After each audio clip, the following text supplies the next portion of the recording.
ભરૂચ જિલ્લાના સહકારી ક્ષેત્રની અગ્રણી સંસ્થા Bharuch district central cooperative bank લિમિટેડની 119મી વાર્ષિક સાધારણ સભા બેંકના મુખ્ય મથક ખાતે આવેલા સભાખંડમાં યોજાઈ હતી।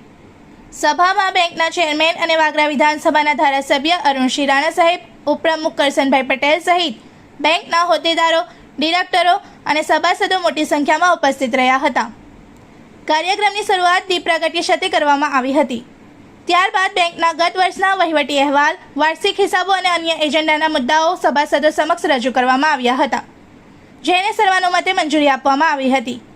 સભાને સંબોધતા ચેરમેન અરુણસિંહ રાણા સાહેબે જણાવ્યું હતું કે Bharuch district central cooperative bank માત્ર નાણાકીય સંસ્થા જ નહીં, પરંતુ જિલ્લાના ખેડૂતો, નાના વેપારીઓ અને મધ્યમ વર્ગીય પરિવારો માટે વિશ્વાસનું કેન્દ્ર બની છે। સભાસદોના સતત સહકાર અને બેંકના અધિકારીઓ કર્મચારીઓની નિષ્ઠાપૂર્વકની કામગીરીના પરિણામે બેંક આજે 119મા વર્ષમાં પણ મજબૂત આર્થિક સ્થિતિ સાથે પ્રગતિના માર્ગે આગળ વધી રહી છે।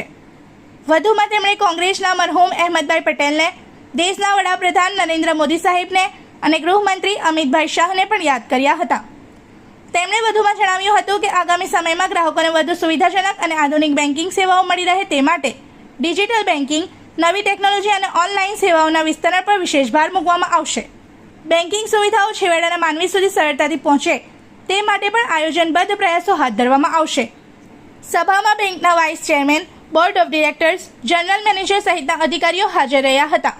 119મી વાર્ષિક સાધારણ સભા સફળતાપૂર્વક સંપન્ન થતાં સભાસદોએ બેંકના સુદૃઢ સંચાલન અને વિકાસલક્ષી અભિગમ બદલ ચેરમેન અરુણસિંહ રાણા સાહેબ તથા બોર્ડ ઓફ ડિરેક્ટર્સની કામગીરીને બિરદાવી હતી। નમસ્કાર। આજે ભરૂચ ડિસ્ટ્રિક્ટ કોઓપરેટિવ બેંકની 119 વર્ષ પછીની આ સાધારણ સભા હતી। 120 વર્ષમાં પ્રવેશ થાય છે અને ભરૂચ ડિસ્ટ્રિક્ટ કોઓપરેટિવ બેંકની હંમેશા માટે ચઢાવ ઉતાર આવતો રહેતો હોય છે, પણ મને ગર્વ સાથે હું કહીશ કે મારા 27 વર્ષના શાસનની અંદર આજે એનપીએ 0% છે, ગ્રોસ ખાલી 5.5% છે। ભરૂચ જિલ્લાના ખેડૂતો દેવામાંથી મુક્ત થયા છે અને નરેન્દ્ર મોદીજી અને અમિત શાહની દૃષ્ટિકોણથી આ સહકારી પ્રવૃત્તિને ખૂબ મોટો વેગવંત બનેલું છે। કોઈ પેટ્રોલ પંપ રાખે છે, કોઈ દવાનો સ્ટોર રાખે છે, કોઈને પણ કોઈ પણ સુવિધા આ ભરૂચ ડિસ્ટ્રિક્ટ કોઓપરેટિવ બેંક તમામ રિઝર્વ બેંક, રાષ્ટ્રીયકૃત બેંકની જેમ તમામ સુવિધા આપવાનું કામ કરે છે। આ 27 વર્ષના શાસનમાં આપણી સફળતાનું શું મુખ્ય કારણ છે? સૌ પ્રથમ તો સફળતાની અંદર જ્યારે 27 વર્ષ પહેલાં બેઠો ત્યારે અહેમદ પટેલ સ્વર્ગસ્થ મને બેસાડેલો અને પછી મારું જતન જો કોઈએ કર્યું હોય, મારી બેંક 38 કરોડ રૂપિયાની ખોટમાં હતી અને તેવા સંજોગોની અંદર આ દેશના વડાપ્રધાન, તત્કાલ મુખ્યમંત્રી નરેન્દ્ર મોદીજી અને અમિત શાહ, ભૂપેન્દ્ર ચુડાસમા, દિલીપ સંઘાણીના સહયોગથી આ ડિસ્ટ્રિક્ટ કોઓપરેટિવ બેંક ઊભી કરી અને એમનો સહયોગ, ખૂબ સહયોગ રહ્યો છે।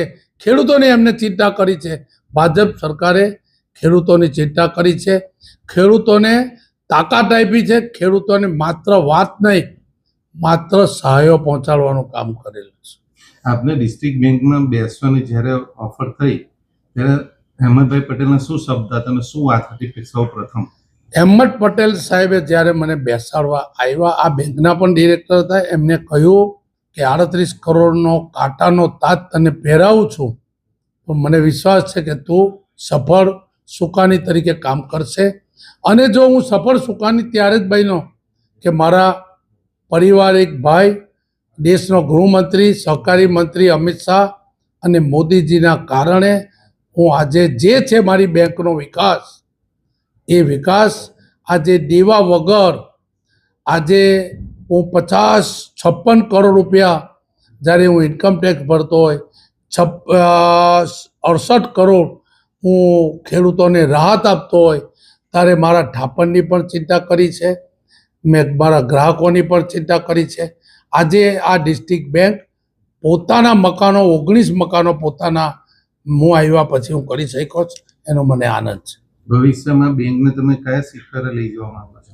ભરૂચ ડિસ્ટ્રિક્ટ કોઓપરેટિવ બેંક તમામ મંડળીઓ આજે કોમ્પ્યુટરાઇઝ કરવાનું કામ અમિત શાહજીએ કરેલું છે અને બેંકની જેમ ડિસ્ટ્રિક્ટ બેંક, કોઓપરેટિવ બેંક જેમ, રાષ્ટ્રીયકૃત બેંક જેમ એ અમિત શાહજીનો એક મંત્ર છે કે મારી મંડળીઓ પણ સક્ષમ બને, CBS થાય અને આજે 332 લોકો રોજનો રોજ વ્યવહાર कॉम्प्यूटराइज करी रहे हैं। इस वीडियो को लाइक करें, हमारे चैनल को सब्सक्राइब कर बेल आइकन जरूर प्रेस करें हमारी न्यू वीडियो सबसे पहले देखने के लिए।